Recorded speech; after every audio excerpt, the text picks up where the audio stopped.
Voilà, l'impureté, qu'on appelle aussi luxure, c'est le désordre dans le plaisir sexuel.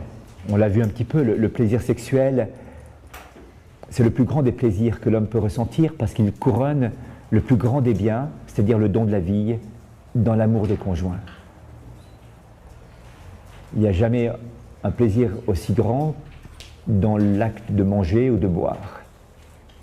Parce que le bien qui est visé à travers ça, c'est la transmission de la vie et la communion des personnes. Mais c'est un plaisir extrêmement complexe.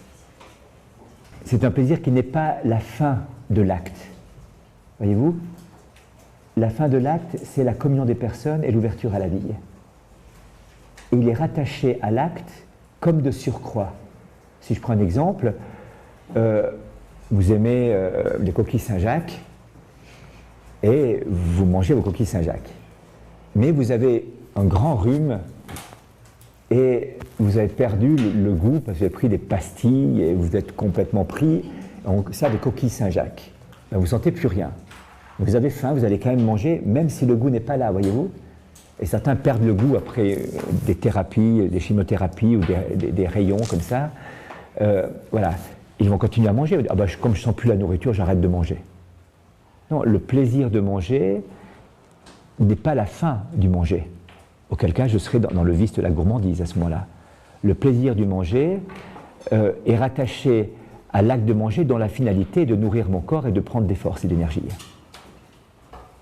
Il se trouve qu'à cette finalité de prendre des forces et de retrouver de l'énergie est attaché un certain plaisir au goût des aliments, ce qui rend l'acte de manger plus facile et plus agréable. Donc, la finalité de l'acte sexuel, de la conjugale, n'est pas le plaisir. Et si je prends le plaisir comme finalité de l'acte sexuel, alors je détruis l'acte lui-même, je pervertis l'acte lui-même. La finalité, c'est le don, et le plaisir est de surcroît. Le plaisir s'inscrit dans cette union des personnes et dans la procréation, la création avec Dieu d'un nouvel être humain. Alors, le plaisir pour soi et tout seul va conduire à une profonde tristesse petit à petit. La gourmandise et la paresse. Alors, de nouveau, de la même manière que tout à l'heure, Dieu a attaché à l'acte de manger ou à l'acte de boire, ou au bien matériel en général, un certain plaisir. Et ce qui n'est pas mauvais en soi, hein, bien au contraire, il y a donc un plaisir légitime qui se rajoute à la finalité propre du manger et du boire, qui est la conservation de l'être. La gourmandise sera donc un amour désordonné des plaisirs de la table, où le plaisir est recherché pour lui-même. Alors, il peut s'exprimer de différentes manières. On dit, voilà, parmi les façons avec lesquelles la gourmandise peut s'exprimer, eh bien, c'est un abus du manger, un abus du boire, une sorte de gloutonnerie, une grossièreté dans mon rapport à la nourriture. Il peut y avoir la recherche excessive, presque obsédée parfois, de mets exquis, du meilleur, toujours chercher le truc qui me plaît. Ou par contre, manger qu'un type de nourriture et ne pas manger le reste, de trier la nourriture que je mange.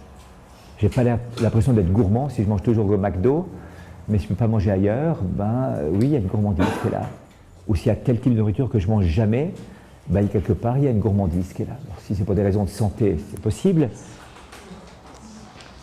Voilà.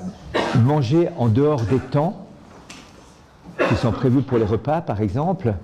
Alors, s'il y a une petite pause comme ça, ça va, hein, mais si systématiquement, tu es en train de grignoter, de manger, de faire des trucs comme ça, bon, ben, la gourmandise s'exprime aussi par ça.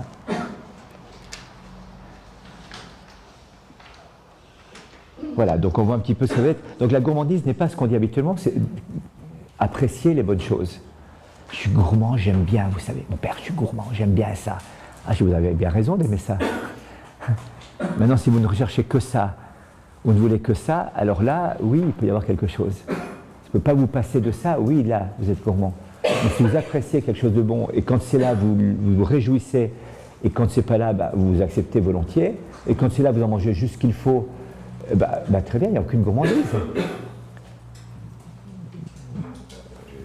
L'ascète François d'Assise, qui a beaucoup jeûné et qui s'en est repenti puisque son corps en a ressenti des effets négatifs et certainement cela a valu une mort prématurée, aimait bien les frangipanes de sœur Jacqueline, de frère Jacqueline, appelait-il. C'est une dame romaine assez aisée qui aidait les frères franciscains à l'époque et qui faisait du très bon frangipane. Et donc il aimait bien ça. Et François d'Assise est mourant, s'étend sur le sol puisqu'il veut dormir, il veut s'endormir ou rentrer dans la vie éternelle nu sur la terre nue. Et donc il est tendu sur le sol comme ça. Et puis il y a un de ses frères, il faudra avertir frère Jacqueline de bien vouloir venir. Et puis le Seigneur avait déjà prévenu frère Jacqueline à Rome, donc elle fait les, je ne sais pas combien, 150 km ou 120 km qui séparent Rome et Assise. Elle arrive avec du frangipane. Et donc François mangera son frangipane comme ça, et puis mourra sans relation de causalité d'ailleurs entre le frangipane et la mort. Voilà. Je trouve cette délicatesse de Dieu extraordinaire, vous voyez, cette délicatesse de Dieu extraordinaire. Voilà. Donc, c'est pas l'appréciation des choses qui fait la gourmandise, c'est l'attachement immodéré, l'attachement exclusif, le désordre quant à ses biens, qui va faire en moi la gourmandise, qui finalement me lie à des biens, comme ça. Alors on peut la cacher sous des formes en disant oui, mais moi j'apprécie les bonnes choses. Oui, mais si j'en suis attaché exclusivement, je ne peux pas m'en passer, c'est un peu difficile. Donc il va falloir voir un petit peu ce qu'il en est et comment je suis capable de prendre la distance par rapport à ça, éduquer mon rapport à ces biens-là. Voilà. La gourmandise.